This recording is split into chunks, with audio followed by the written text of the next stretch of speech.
that the Holy Prophet Muhammad sallallahu alaihi wasallam was mentioned by name in the Bible. I have read the Bible through many times. And others such as I have read it many more times. What has happened is this. The Old Testament, according to Christian authorities, was preserved in the Hebrew language. In the Old Testament, in the Song of Solomon, chapter 5, verse 16, in the Hebrew language, it reads, Hikko mamittakin vi kullo Muhammadim zahdudi vi zahra'i bainat Jerusalem. Song of Solomon, chapter 5, verse 16. The word Muhammadim is Muhammad, im, I-N-im. Im is a plural of respect in Hebrew. You see the first verse of the Bible, book of Genesis, chapter 1, verse 1. It says, in the beginning, God created the heavens and the earth. The word God in Hebrew there is Elohim. In Hebrew, El stands for God, Elah stands for God, Elohim is a plural form to say with awe, respect and reverence. Plural of respect.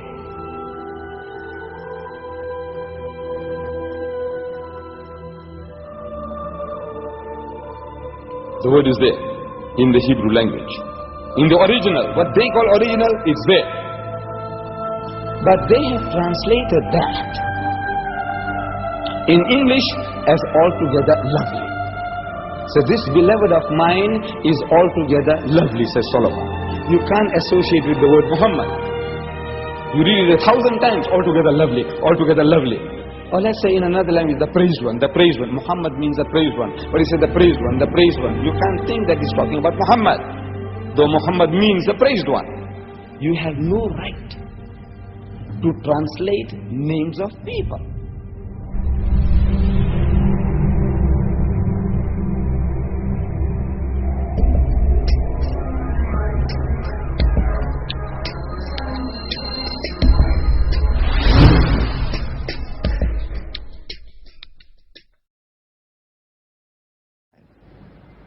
إذ قالت الملائكة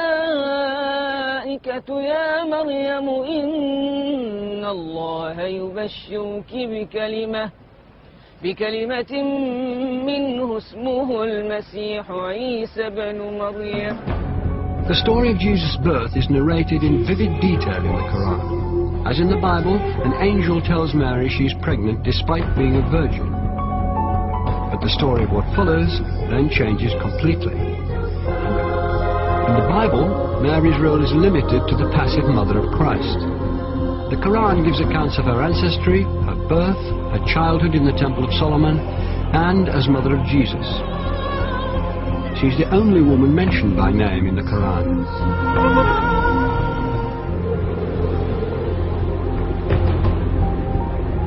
The ability to talk as a newborn child is one of many miracles not recorded in the biblical account of Christ's life. We have more sayings in the Islamic tradition about Jesus than you'll find in the Gospels themselves. So there is a possibility that other things did happen. There were many Gospels around that didn't all make it into the New Testament. And the Church tried to limit the number of Gospels. In the Christian narrative, the most central and fundamental point of Christianity is the death and resurrection of Jesus Christ. Well, Islam basically denies that.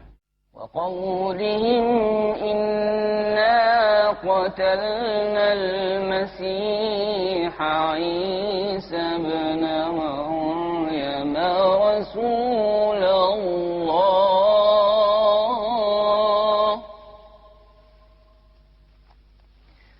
وما قتلوه وما صلبوه ولكن شبه لهم.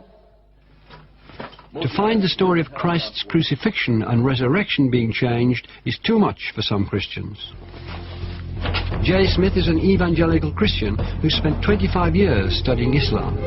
is dedicated to disproving the Quran's version of Jesus' last day on earth. If Jesus were to come down to Speaker's Corner, I would imagine he'd get up on the ladder like I'm going to get up on the ladder. What he would say to Muslims specifically is he would probably confront them with what they've done to him. What their scriptures have done to him, not them personally, what their scriptures have done to him by taking away his divinity, by also suggesting that the greatest act of history, the most sacrificial act that anybody has done, to die for mankind, God himself to die for that which he's created, has completely been eradicated, has completely been thrown out of their scriptures. The essence of Islam is submission to the absolute, to the divine. And that's where salvation lies, in submission to the divine, or at least a recognition of the divine. In Christianity, salvation lies through the acceptance of the blood of the Lamb. That is a completely different narrative than the Quran is giving. Who's right? Well, the Quran says, you make your choice here, and I'm going to let you know in the next world. In the Quran it's saying that on the Day of Judgment, God will actually ask Jesus Christ, did you tell the people that you were God? And Jesus says, you know what I said, you see everything I say and do. I would never say that. Glory to you, transcendent are you. I would never say that. I have no right to say that. Why aren't you Muslim? Why, I'm a Jew. You're a Jew? Oh, I was previously Christian. For Christians to believe that Jesus was God in human form is absolutely fundamental, because it means that God understands us. God isn't some distant deity living in the glory of heaven. He can understand what it's like to be in pain, to be betrayed, to be hurt, to be bruised, to be bullied. God understands our situation. If Jesus was God, then who was supporting the world while he was supposed to be dead? Or if he was God, then who was he praying to? 3 books. What doesn't work is that God has family. I can't believe that Mary can give birth to God. For God to be God, he has to be the creator and not become part of creation. Officials act that anybody has done to die for mankind, God himself to die for that which he has created, has completely been eradicated. But God is not bound in the frame of reference. He's the creator of time. Time is a creation of God. Matter is a creation of God. These are transient entities. Transient entities cannot come into existence by themselves. So when we talk about frame of reference, we must clearly understand that every time we ask questions about God in time, knowing the future, we have to be very careful in how we're defining this terminology. For God's knowledge of the future, of my future, is absolute in His domain. He knows everything.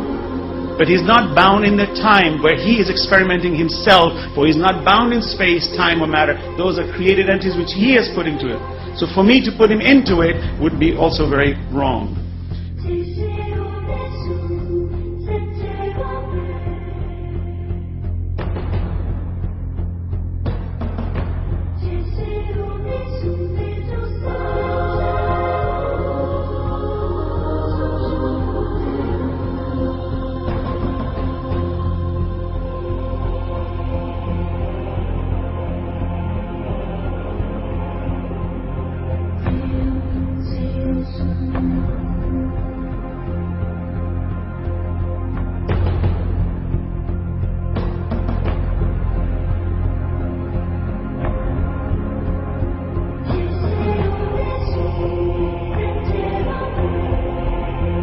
Prophet Adam was created from no female and no male.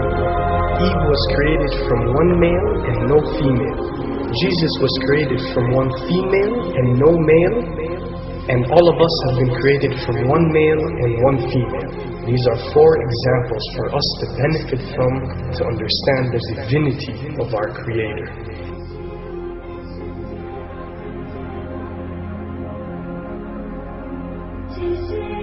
Then there is no difference that cannot be overcome between Christianity and Islam.